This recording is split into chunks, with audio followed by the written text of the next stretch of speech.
The complete works of Swami Vivekananda, addressed by Swamiji in Ramanad in 1897, Part 1. The longest night seems to be passing away.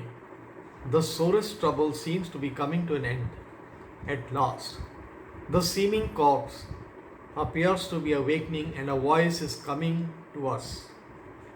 Away back where the history and even tradition fails to peep into the gloom of the past, coming down from there, reflected as it were, from peak to peak of the infinite Himalaya of knowledge and of love and of work, India, this motherland of ours.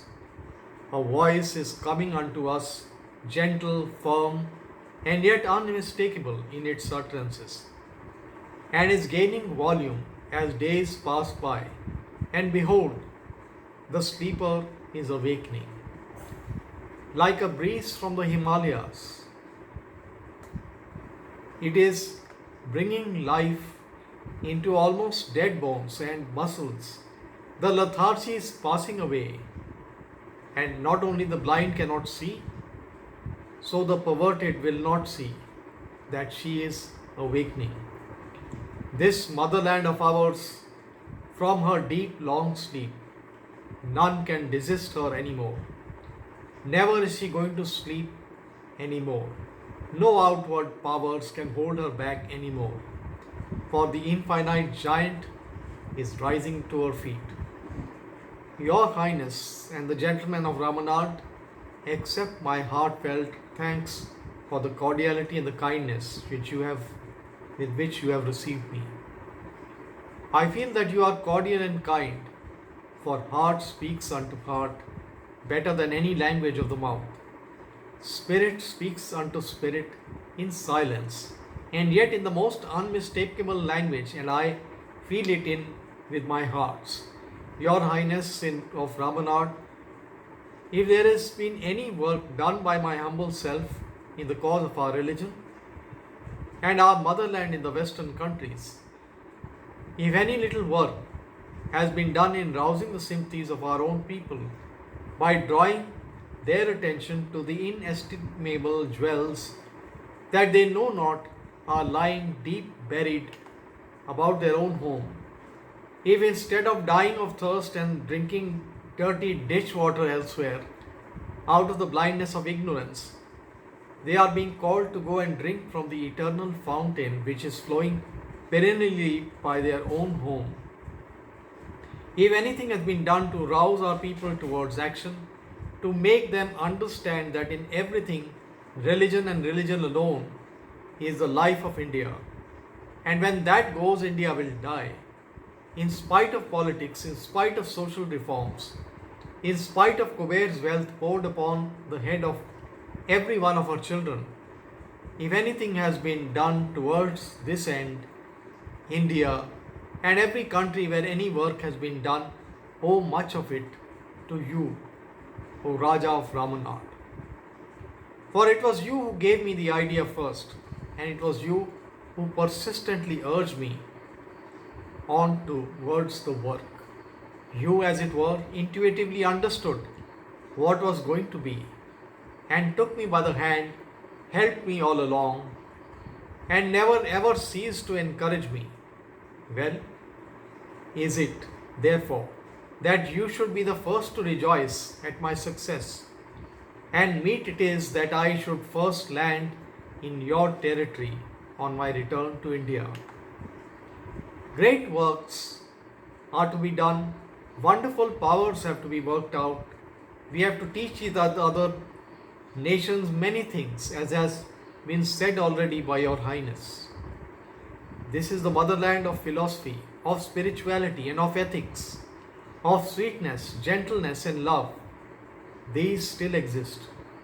And my experience of the world leads me to stand on firm ground and make the bold statement that India is still the first and foremost of all the nations of the world in these respects. Look at this little phenomena. There have been immense political changes within the last 4 or 5 years. Gigantic organizations undertaking to subvert the whole of existing institutions in different countries and meeting with a certain amount of success have been working all over the Western world. Ask our people if they have heard anything about them.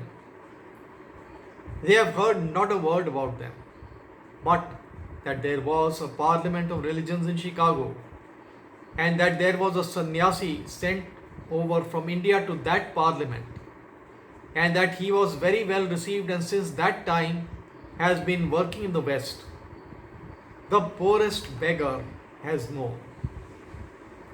I've heard it said that our masses are dense, that they do not want any education, and that they do not care for any information.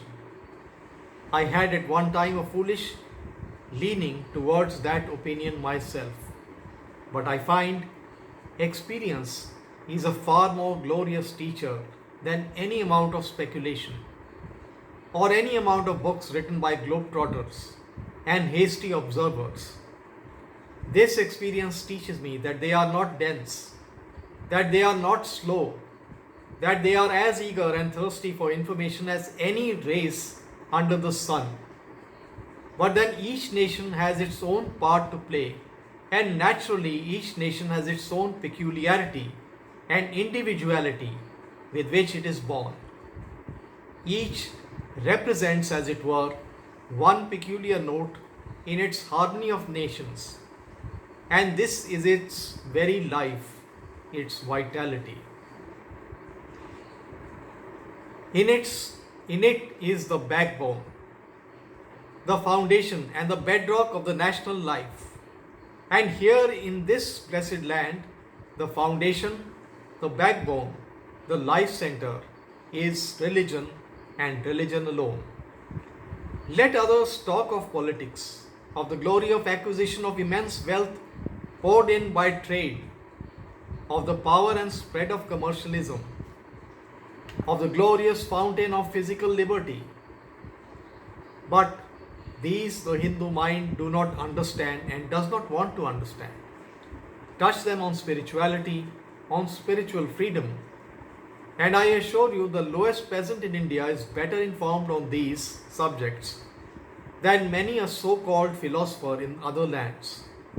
I have said, gentlemen, that we have yet something to teach the world.